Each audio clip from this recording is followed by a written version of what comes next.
Hi, எல்லாரும் எப்படி இருக்கீங்க? ஸோ இன்னைக்கு வந்து ஒரு ஸ்டோரி மூலியமா ஒரு விஷயத்தை வந்து ஷேர் பண்ணலாம் அப்படின்னு நினைக்கிறேன். அதாவது ஒரு பர்சன் வந்து ஒரே ஒரு மரம் தான், ஆனா அதை வந்து 4 பர்சன் 4 விதமா வந்து சொல்றாங்க. ஒருத்தவங்க வந்து பாத்தீங்க அப்படின்னா, இந்த மரம் வந்து எப்போ பார்த்தாலும் நிழல் கொடுத்துட்டே இருக்கும் அப்படின்னு சொல்றாரு. ஒரு பர்சன் வந்து பாத்தீங்கன்னா, இந்த மரத்துல இருந்து இலைகள் உதிர்ந்துட்டே இருக்கும் அப்படின்னு சொல்றாங்க. ஒரு பர்சன் வந்து பாத்தீங்க அப்படின்னா, இந்த மரம் வந்து ஒரு மாதிரி பூக்கள் பூத்து ஒரு மாதிரி அழகா இருக்கும் அப்படின்னு சொல்றாங்க. ஒரு பர்சன் இந்த மரத்துல எதுவுமே இருக்காது, சும்மா மொட்டையா இருக்கும் அப்படின்னு சொல்றாங்க. So, இவங்க சொன்னது எல்லாமே உண்மைதான். ஆனா எல்லாருமே ஒரு ஒரு சீசன்ல பார்த்திருக்காங்க. எக்ஸாம்பிள், இப்போ இலையுதிர் காலத்துல பார்த்தவங்க அது இலைகள் உதிர்ந்துட்டே இருக்கும் அந்த மாதிரி சொல்றாரு. இன்னொருத்தவங்க கோடை காலத்துல பார்த்ததுனால அதுல வந்து நிழல் கொடுக்கும் அப்படின்னு சொல்றாங்க.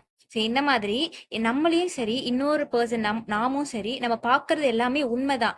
ஆனா ஒரே ஒரு சிச்சுவேஷனை வச்சு அவங்களோட ஹோல் லைஃபையும் நம்ம வந்து பாத்தீங்க அப்படின்னா டிசைட் பண்ணிடக்கூடாது, ஜட்ஜ் பண்ணவும் கூடாது. அப்படின்றது தான் நான் இதை உங்ககிட்ட ஷேர் பண்ண வரேன். So don't judge book by its cover. Thank you, bye, take care.